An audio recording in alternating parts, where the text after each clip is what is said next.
তোমার সৃষ্টির পথ রেখেছ আকীর্ণ করি বিচিত্র ছলনা জালে। হে ছলনাময়ী, মিথ্যা বিশ্বাসের ফাঁদ পেতেছ নিপুণ হাতে সরল জীবনে। এই প্রবঞ্চনা দিয়ে মহত্বেরে করেছ চিহ্নিত, তার তরে রাখনি গোপন রাত্রি। তোমার জ্যোতিষ্ক তারে যে পথ দেখায়, সে যে তার অন্তরের পথ, সে যে চিরস্বচ্ছ। সহজ বিশ্বাসে সে যে করে তারে চির সমুজ্জ্বল। বাহিরে কুটিল হোক, অন্তরে সে ঋজু, এই নিয়ে তাহার গৌরব।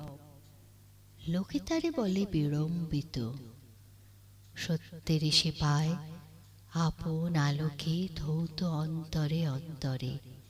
কিছুতে পারে না তারে প্রবঞ্চিতে, শেষ পুরস্কার নিয়ে যায় সে যে আপন ভাণ্ডারে। অনায়াসে যে পেরেছে ছলনা সহিতে, সে পায় তোমার হাতে শান্তির অক্ষয় অধিকার।